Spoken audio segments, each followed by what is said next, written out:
Esto perpetúa entre estas masas de intelectuales una dicotomía profunda de la reflexión, una grieta de la conciencia teórica por donde penetra, en definitiva, la ideología de la clase dominante. Las causas últimas de tal situación deben ser buscadas, claro está, fuera de la esfera de la ideología.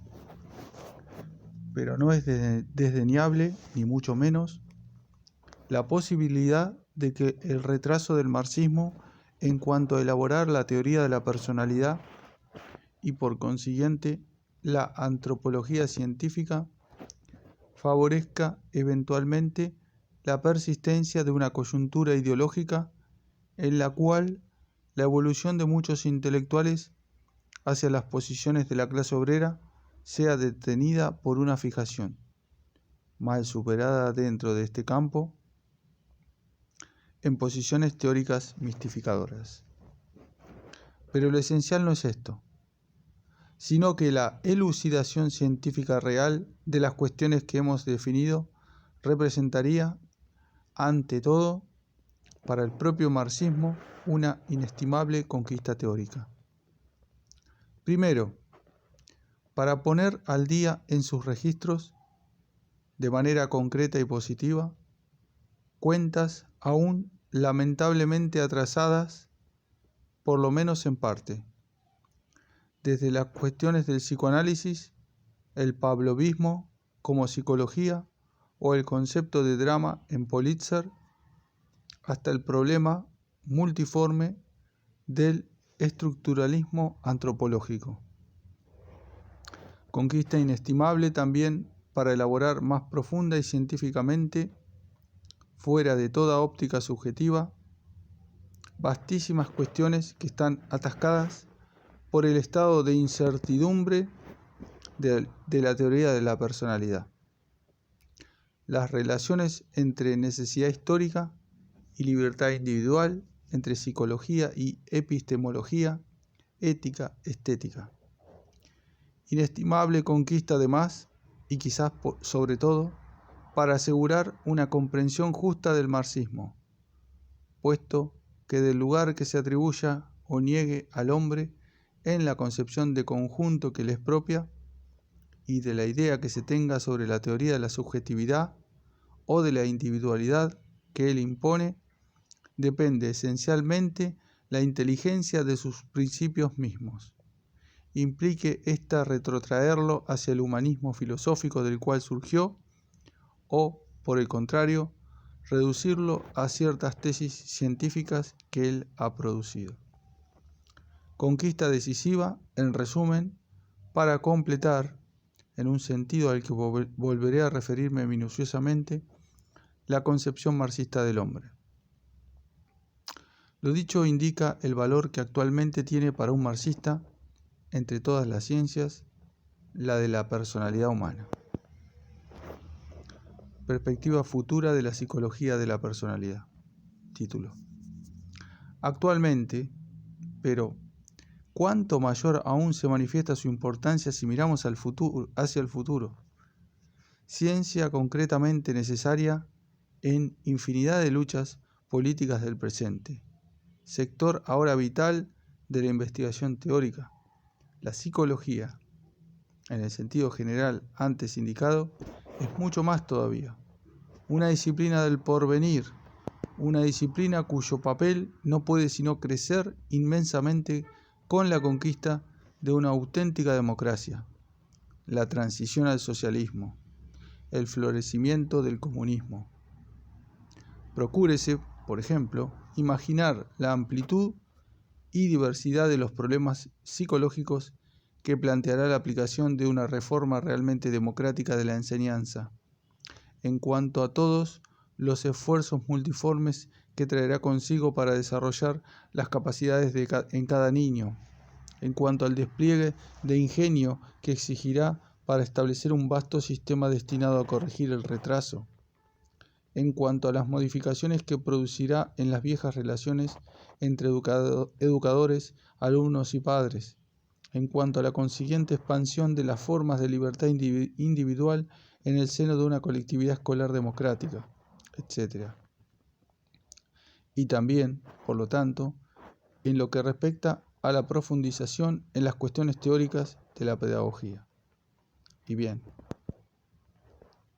a esta enorme demanda en lo que hace a la teoría psicológica fundamental, que resultará de la reforma educativa, se añadirán otras de no menor magnitud provenientes de la puesta en práctica de un vasto plan de desarrollo de la producción y, por consiguiente, de la investigación racional de estímulos económicos o de los agudos problemas urbanísticos que habrán de plantearse cuando se reoriente hacia las masas trabajadoras la política habitacional, o de la orientación que se adopte en materia de tiempo libre, o de la necesaria modificación en la actitud de millones de personas con respecto al Estado, el bien público, la ley, la justicia, etc., cuyo sentido objetivo estará en vías de radical transformación.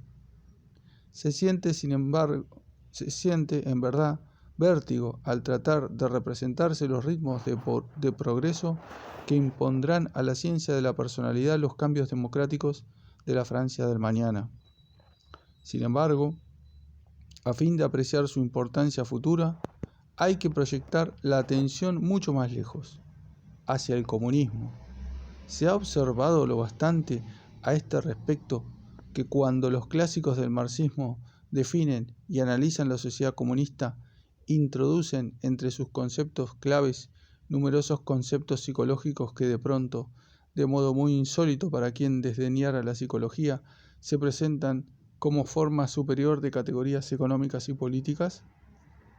Por ejemplo, en la definición misma de la distribución en la sociedad comunista, que ya no se caracteriza, como en el socialismo, por el principio a cada cual de acuerdo con su trabajo, sino por este otro, a cada cual según sus necesidades, definición en la que el concepto de necesidad y de la necesidad de cada uno personal ha sido promovido al rango de fundamental categoría económica. Lo mismo ocurre con la extinción del Estado en el comunismo.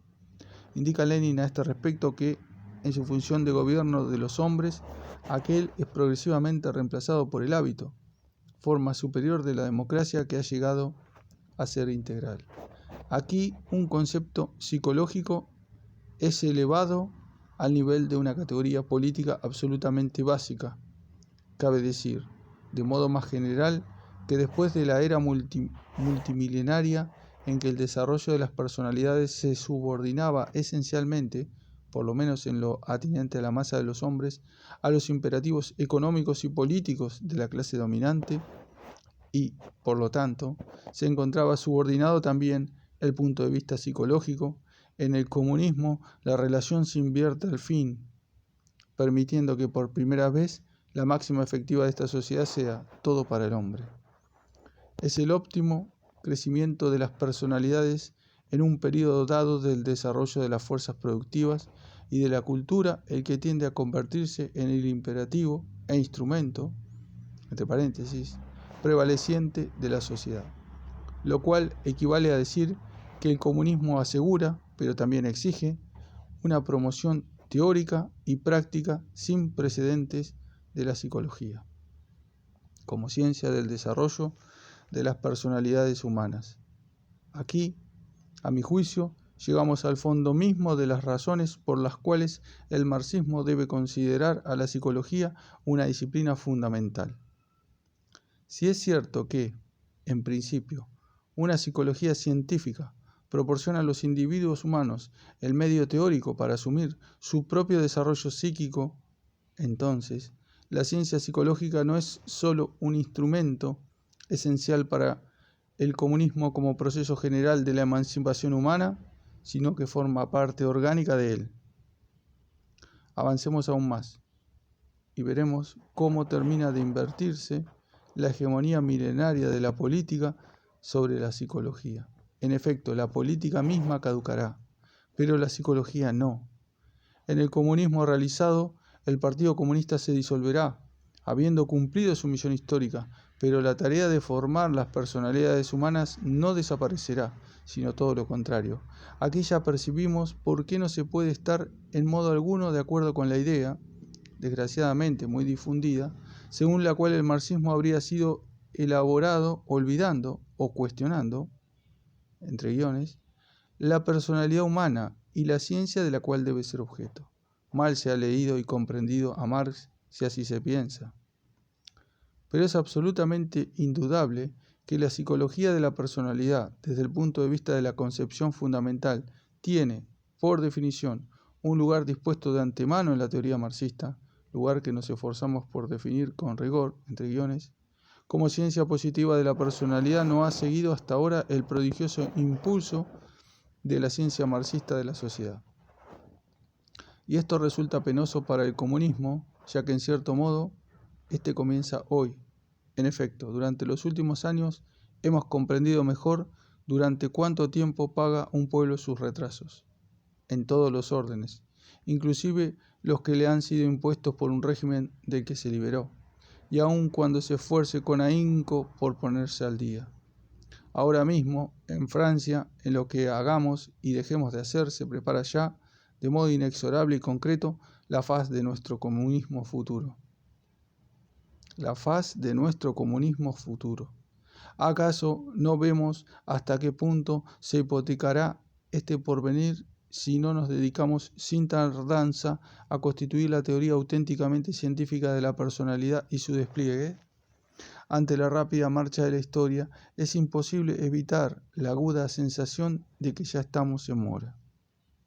En cuanto a los inconvenientes que, de no ser corregidos, causaría este retraso, aún para la construcción del socialismo, profundas reflexiones críticas habidas durante los últimos años en la Unión Soviética y otros países socialistas contribuyeron a que pudiésemos formarnos una idea de ellos, ya se trate de problemas tan diversos como los de la planificación económica, la formación de la generación joven o la consolidación de la concepción materialista del mundo y, de manera todavía más amplia, los que atañen al sentido mismo de la vida. Con frecuencia podemos leer observaciones como las que transcribimos a continuación, escritas por investigadores marxistas de esos países. Una de las paradojas de la época actual es, por ejemplo, que para conducir un automóvil haya que pasar por pruebas bastante severas, mientras que la educación de los niños, la elección de pareja o el modo de vida quedan librados en lo esencial al arbitrio y la ignorancia de millones de personas, las cuales, muy a menudo, buscan en vano consejo y ayuda en toda clase de prácticas falsas.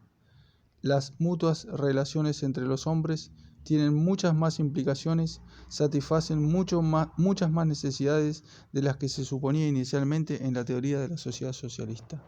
En particular, intervienen en ellas una compleja trabazón entre economía, moral y política, el problema de la igualdad y la desigualdad en su sentido amplio, de la superioridad y la subordinación, de la autoridad, el colectivismo y el individualismo, las cuestiones de la rivalidad, la emulación, la apreciación sobre sí mismo y los demás, y toda la gama de juicios de valor morales, políticos y económicos. Si en la teoría económica resulta hoy imposible conservar el sistema de precios y los criterios de formación de estos que han regido hasta ahora, el problema de la evaluación de los hombres, de sus cualidades y relaciones resulta con mayor razón todavía más apremiante. En este campo, más esencial que el de la evaluación de las distintas categorías de mercancías, reinan la espontaneidad, el empirismo, el subjetivismo y las más diversas conjeturas erróneas.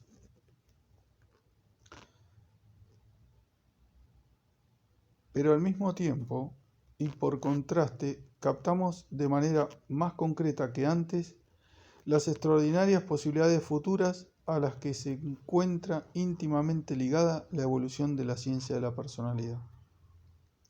Si bien es cierto que para la humanidad las mayores liberaciones del pasado, y a menudo todavía del presente, son de carácter elemental, como la liberación del hambre, de la inseguridad, de la opresión y de la violencia, puede entreverse que en una etapa superior del desarrollo se pondrá a la orden del día una inmensa liberación de nivel más elevado, la liberación de la anarquía y del agotamiento del desarrollo psíquico, no solo ya para una pequeña minoría, sino para todos los hombres.